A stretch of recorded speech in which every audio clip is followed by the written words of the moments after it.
उद्या दुपारी 12 वाजता ठाकरे बंधूंची युतीची घोषणा होणार आहे। मुंबईमध्ये एकत्रितरित्या यांची प्रेस कॉन्फरन्स होणार आहे आणि यांच्या युतीची घोषणा होणार आहे। संजय राऊत यांनी ट्विट करत याबद्दलची माहिती दिली।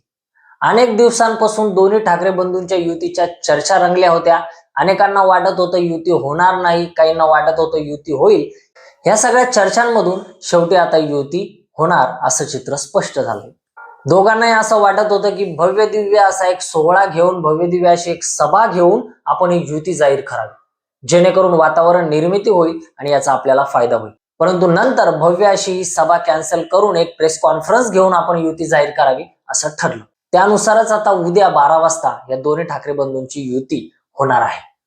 आता यामध्ये शरद पवारांची राष्ट्रवादी देखील सामील होणार आहे असं बोललं जात आहे। यांच्या युतीचा फॉर्म्युला जो बाहेर आलाय त्यानुसार उद्धव ठाकरे यांच्या शिवसेनेला 145 ते 150 जागा मिळणार आहेत।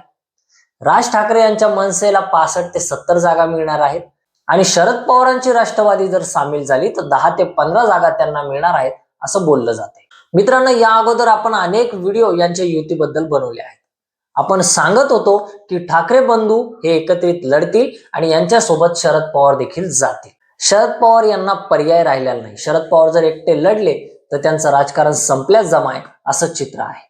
आता दोन्ही ठाकरे बंधू एकत्रित येत आहेत, शरद पवार सोबत जात आहेत, यांची एक युती होणार आहे। त्यानंतर काँग्रेसचं वंचित बहुजन आघाडी सोबत बोलणं चालू आहे।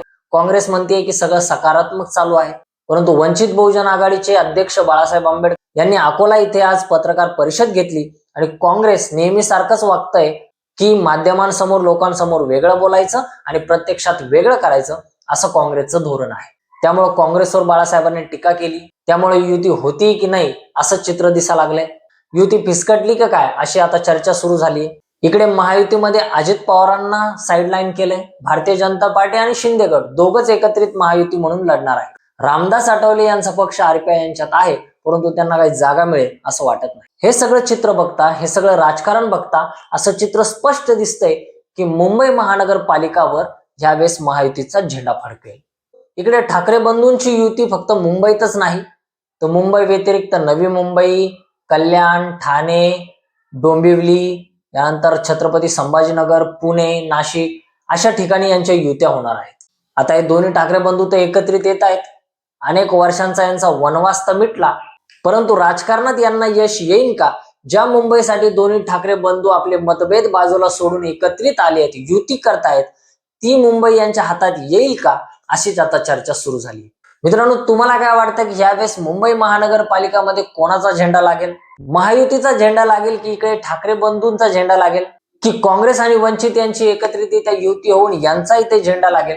याबद्दल आपलं मत काय ते कमेंटमध्ये जरूर कळवा। व्हिडिओ जर आवडला असेल तर लाईक करा, चॅनलला सबस्क्राईब करायला विसरू नका। मी असेच इंटरेस्टिंग राजकीय व्हिडिओ आपल्या चॅनलवर बनवत आहे, त्यामुळे तुम्ही चॅनलशी जोडून राहा। चॅनलची ग्रोथ करण्यासाठी आर्थिक पाठबळाची आवश्यकता असते, त्यामुळे तुम्ही मला आर्थिक पाठबळ देखील करू शकता, ते आवश्यक आहे। तुमचं सहकार्य असंच राहू द्या। भेटूयात नव्या व्हिडिओमध्ये। धन्यवाद। जय हिंद।